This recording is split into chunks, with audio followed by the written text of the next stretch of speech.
fuune daawwattoota keenya nageenyi keenya lafa jirtanitti sinaa dhaqqabu jenna. Kun qophii addaati. Qophiin addaa keenya irraa ammoo as magaalaa Finfinnee Gullalleetti argama. Waan inni irratti argamneef immoo waajjirri adda bilisummaa Oromoo waggoota 5 booda reef saaqamuuf jira.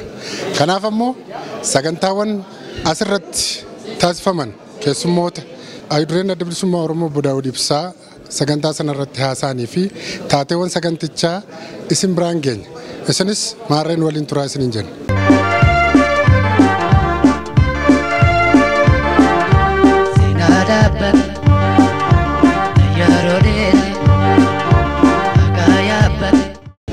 Kayyee baga nagaanii bakka kanatti deebineen jedha.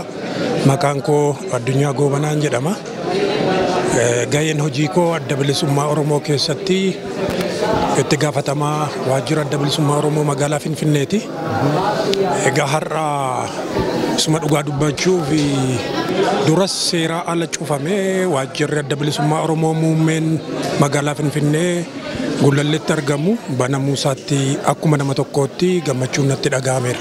Halkaniif guyyaa hojjechaa miseensi keenyi deeggartoonni keenyi qondaalonni adda bilisummaa Oromoo adda addaa bahataniiru. Uummanni Oromoo biyya alaa biyya keessaa humna isaa qabeenya isaatiin waan bade kana waan barbaachisu waajjira kanaa fi bira dhaabbachuu danda'uu qaba. Gumaachaan humnaan beekumsaan bira dhaabbatee deebi'ee suphuu waan barbaachisu waa guutuu fi danda'uu qaba. Inni kuni gumaacha uummata Oromoo bal'aarraa eegama. Ani maqaan koo Dabaluu Damee Amansiisan jedhama. Gaafatama godina Shaggar qindeessadha jechuudha.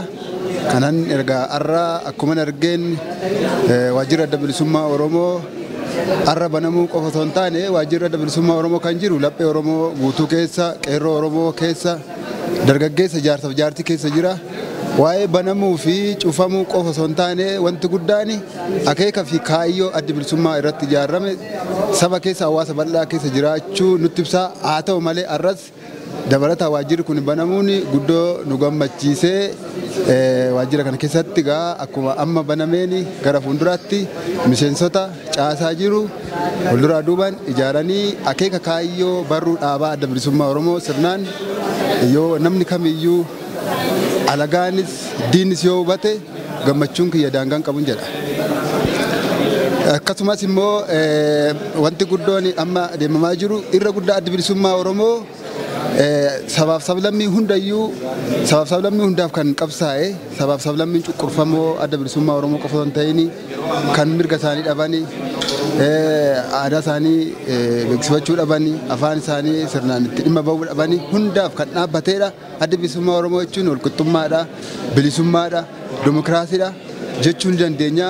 Saba kamiifiyyuu walqixxummaadhaan kan ilaalu adda bilisummaa Oromoo jechuun biyya kanatti misooma jechuudha, nageenya jechuudha.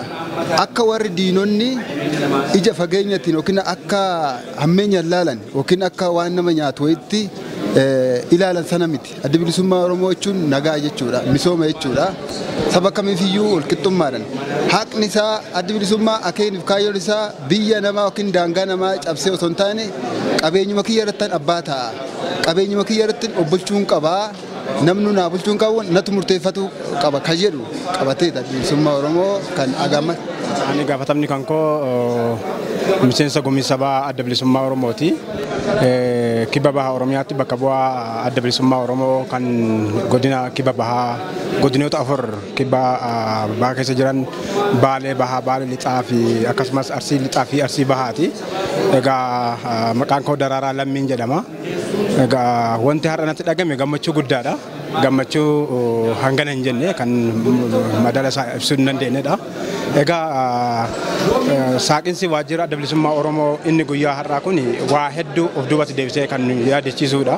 Inni sunis qabsoo waggaa dheeraa adda bilisummaa Oromoo mirga hiree murteeffannaa uummata Oromootii fi mirga dhala namaaf dimokiraasii fi gochaa ture waggoota dheeraadhaaf waggoota 50 oliif qabsoo waldaa Maccaaf Tuulamaa irra dhaalee qabsicha kana fiixa baasuudhaaf wareegama gurguddaa gootota qaqqaalii kan shamarranii kan dubartoota haawwanii kan qeerroolii fi kan hoogganoota olaanoo adda bilisummaa Oromoo itti dhabee bara 1991 waajjirri adda bilisummaa Oromoo Gullallee bakka kanatti bakka uumama jiru kanatti baname haa ta'u shiraa fi dabaan dhiibamee keessaa sirna TPLFtiin ba'uusi waggoota 27 booddee deebi'ee bara 2019 waajjirri adda bilisummaa Oromoo inni shiraan fi dabaan TPLFtiin keessa dhiibamee ba'e bakka kanatti deebi'ee inni suni mootummaan amma jiru kunis daba fi shiraa fi cubbuudhaan dhaaba kana sakaaluu fi balleessuudhaaf itti kan aggaamate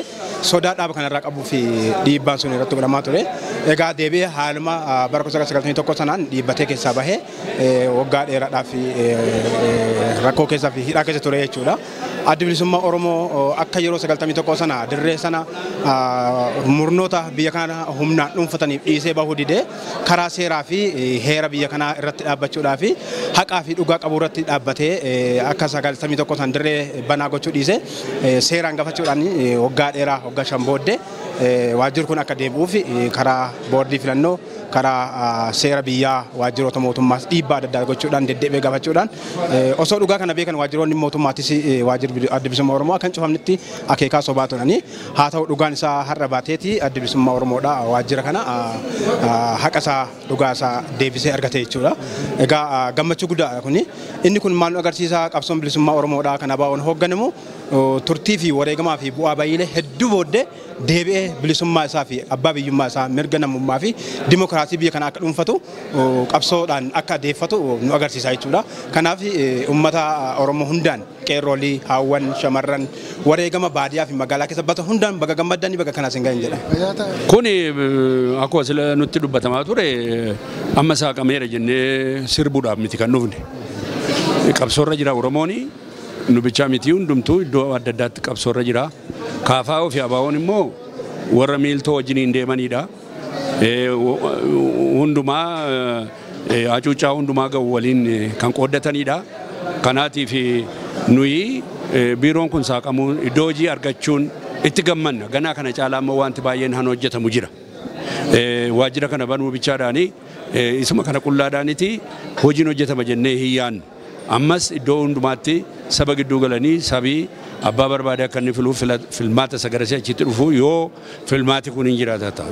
Akka itaana akka akeeka barbaadamuun hin deema yoo ta'e keessatti qooda fudhatanii isaanis sabii isaan irratti waan barbaade akka barbaadetti isaaniin filachuu baatus biyyaana keessatti Oromoon mirgasaa nama barbaadeen abbaa barbaadeen akka bulu kana gochuu irratti qabsoo godhamu irratti waliin hojjennaa kana baay'ee gammanna kun saaqamuu isaatii fi baay'ee bayeessaa galatoomaa jenna kun banamuu isaa bichaa miti kan barbaachisu jedhee kanan sila sistimaa ture asii ba'anii deemanii saba keenya gidduu nagaadhaan deemanii nagaadhaan saba barsiisanii sabatti dubbatanii sabi abaa yoo barbaade fudhate yoo jibbe gate ittime fuulaa duratti wajjiniin haasa'e sirna dimookiraasii gubbaa bu'anii sin barbaadu sijjiniin sin maratu sin filuu ati hin barbaadamtu ittiin jedhu nami qaamii garbanaa utuu hin ta'in sabi sun kana gochuu akka danda'amuuf iddoo hundumaatti waajjira isaanii banachuu danda'uun isaan gubbaa jira. Saba gidduu galanii barsiisuu danda'uun isaan gubbaa jira.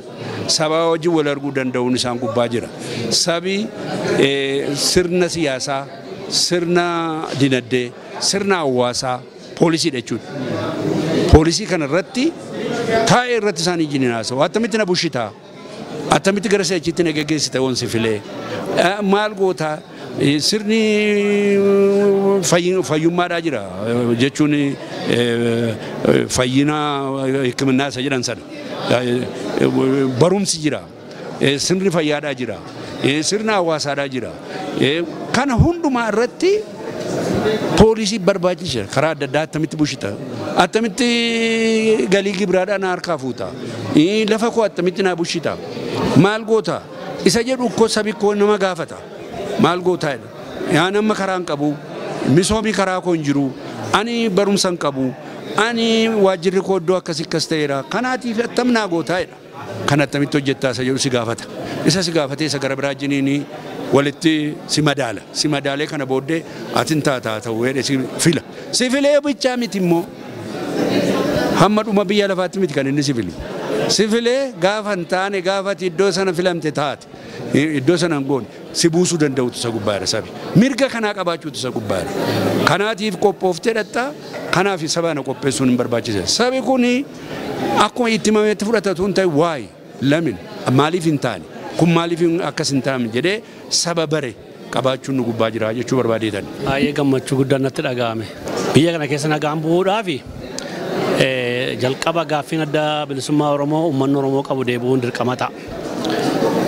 Kana gaafa jennu uummanni Oromoodhaa waggaa baay'eedhaaf gaaffii dheeraa qaba. Gaaffiin dheeraa qabu kana irra dibanii bukkee darbuudhaan gaaffii uummata Oromoodhaa duubatti deebisuudhaan warra hojjetamaa amma waan argeera. Inni kun ammayyuu biyya kanaaf nageenya hin finne balaa fida malee. Kanaaf ammayyuu taanaan tokkichi karaan ittiin biyyi kun bilisa ba'uu danda'u biyyi kun nagaa ba'uu danda'u gaaffii uummanni Oromoo karaa adda bilisummaa Oromoo dhiyeesse yoo bakka ga'e duwwaadha. Gammachuu guddootu natti dhagama waajjirri kun banamuudhaaf yeroon dura as dhufu guyyaa 3 dura yeroon isin arkusanii waajjira kana hoggaaniif hin dhufe biira keessaan galee ka duraati. Kaniin ibsachuu barbaadu bara 1992 asiin ture waajjiruma kana keessatti galma kana keessallee ture. Kanaaf waan yaadannoo yeroo sanii natti dhufe hedduutu jira.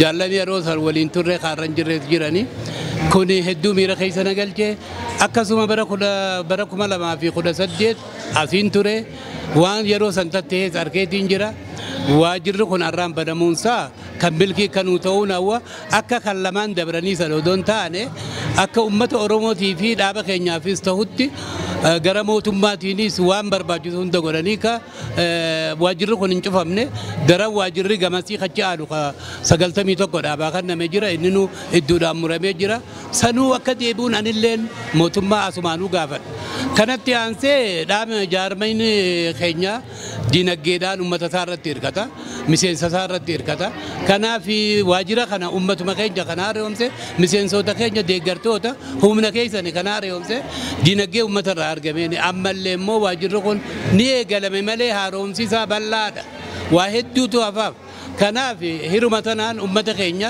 kan biyya keessaatii fi kan ala jiranis akka dirmatanii gaafadha.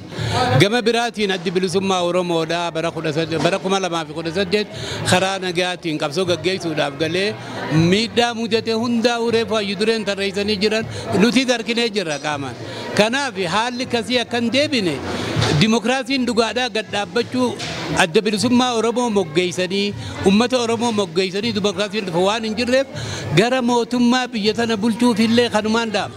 mootummoonni adda addaa dhufaa dabraan hundinuu dabraniiti jiran hara nagayaatiin ammoo dimokiraasiidhaan biyyoo gaggeessan warri dabre kan waliin hin awwaalamu kabajaadhaan jiraatu kanaaf ifii isaaniitiif jechaafuu kabajaadhaan biyya tana keessa jiraachuun baqatanii biyya biraa jiraachuun nagaya waaraa harkachuun ilmaan isaaniilleen nagayaan jiraachuudhaaf akka danda'anitti hiree sanaan mootummaa amma jiru kanaaf kanaan dhaamsa dabarsa ummanni keenyaas dhaabni eega waajjira isaa gullallee lafa seenaadhaatti banatee jira kana booda akka hawwinutti waajjiroonni kutaalee jiran hundinuu bakka adda addaatti ni banaman jenneeti yaanna namoonni achi jiran hundinuu miseensota keenyaaf deeggartoonni ummanni bal'aan Oromoodhaa dargaggoonni shamarran hundinuu qeeroon kanaaf ka'ee dirmatee waan barbaachisuun akka cinaa dhaabbatuun asumaan gaafadha fayyaata የመጣሁት ከዚሁ ከፍንፍኔ ነው ስሜ ሲሳይ ወልደየስ ፈከንሳ ይባላል እዚህ የተገኘው ደግሞ ለ5 አመት እና ከዛ በላይ አካባቢ ለተዘጋው የኦነግ ቢሮ መከፈት ላይ ነው እዚህ የተገኘሁት እውነት ለመናገር በመከፈቱ የተሰማኝን ደስታ መግለጽ ቸገራለሁ ምክንያቱም ይሄ ቢሮ በጣም ታሪካዊ ቢሮ ነው ብዙ ነገሮች ያሉበት ብዙ ነገር የተሰሩበት ቢሮ ነውና ዳግም በመከፈቱ እጅግ በጣም ደስ ብሎኛል በምርቃቱ ላይ ነው የተገኘሁት ማነው ድጋም በመከፈቱ ላይ ነው የተገኘሁት ወደፊት ደግሞ ይሄ ቢሮ ፊንፊኔ ውስጥ አፋን ኦሮሞ የሚችሉ የማይችሉ ብዙ ልጆች አሉና እነሱን እዚህ አንዳንድ ስልጣናዎች ቢሰጡበት ቋንቋ ብቻ ከተቋቋመለት አላን አንፃር የሚሰሩ ስራዎች እዚህ ቢሮ ውስጥ ቢሰሩና እንደገና ቢሟሟቅ የሚል ነገር አለኝ ጥቅሙ ደግሞ በፊት በቃ ለኦነግ ያለውን ሰው አመለካከት ሁሉም ሰው ያውቀዋል። ያን አመለካከት ያንን ፍቅር ደግሞ ምን ጥላ ስር ሆኖ ሐሳባቸውንና ፍላጎታቸውን መግለጽ ችግሩ ነበር።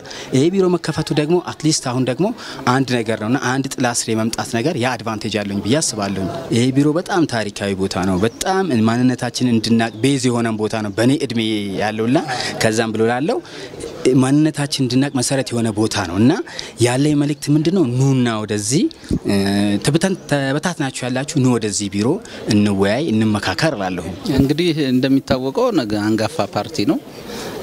አንጋፋ ፓርቲ ደግሞ ከሱ ልምድ ምንወስድ እንጂ እኛ እንደገና የሆነ ግን ታሪክ ለመዘከር ትንሽ አቅም ያንሰናል። ለምን በጣም ካለበት ረጅም ዘመን ትግል አንፃር ስናየው ለኛ አስተማሪያችን ነው ማለት እገልጻለሁ። ነገር ግን ዞሮ ዞሮ ይሄን ያህል አመት ተከፍቶ ተዘግቶ መክረሙ ትንሽ እኛንም ቢሆን ስሜታችንን ይጎዳ ነበር ማለት ይቻላል። እኛ እንደ ፓርቲ ከዚህ በፊትም በኦነግ ከ17 አመት በፊትም በኦነግ ተከሰን ታስሬ ነበርኩ ነኝ። በኦነግም ተከስቻለሁ፣ እስር ቤት ነበርኩ ነኝ። ነገር ግን ቀርቦ ማየት ነው። ኦነግን በተለያየ ነገር ስለ ከመፍራት ይልቅ ቀርበው በሚያግባባህና ታክቲካል በሆነ ነገር መስራት እጅግ አዋጭ ነው ብለን እናምናለን። ቀድሞ መዘጋት አልነበረበትም። ለምሳሌ ያህል ይሄ በሰላማዊ መንገድ ታገላለሁ ብሎ የገባ ነው፣ መንግስት ራሱ ፈቅዶለት ያስገባው ነው። ስለዚህ የፖለቲካው ምህዳር ለዚህ ፓርቲ በሚመቸው መንገድ ማስተካከል ማመቻቸት ያለበት ስርዓቱ ነው። ስለዚህ ህግን ጠብቆ እስከ ሄደ ድረስ መንግስት ጣልቃ እየገባ በሆነ ባልሆነ ነገር መዝጋቱ ትንሽ የፖለቲካው ምህዳር ያጠባል። ለኦነግ ብቻ ሳይሆን ለሌሎቹም ያጠባል። የኦነግ ህዝብም የሌሎቻችንም አንድ ህዝብ ነው ያለነው። ተጋብቶና ተዋልዶ የሚኖር የኢትዮጵያ ህዝብ ነው። ኢትዮጵያ በመተባል ሀገር ላይ ነው ያለነውና ሁላችንም የምንታገለው ለዚህ ለኢትዮጵያ ህዝብ ነው። ሰላምና ወጥቶ መግባትን የተረጋገጠባት ሀገር እንድትሆን፣ ሁለተኛ ደግሞ የፖለቲካ ምህዳሩ የሚሰፋበትንና አስቻይ ሁኔታ የሚፈጠርበትን ሁኔታ በጋራ ብንሰራ የሚል እምነት አለኝ። እጋኔ ከበጀምተው ተዳወተው ተከኛ ሰገንታ ስርነ ሳቂንሳ ዋጅራ ደብልሱማ ኦሮሞ ወጋሸኒ ቦዳ ታስፈሜን ወልቀበቴ ሐሳፍ የከስመስ ዋንቶተ ሰገንታ ሰነረጥ አደምስፈሜ ሁንዱማ እስም ብራንገኘር ማሬ ዋኑ ዳወተኒፍ ሄዱ ገለቶማ ስንንጀር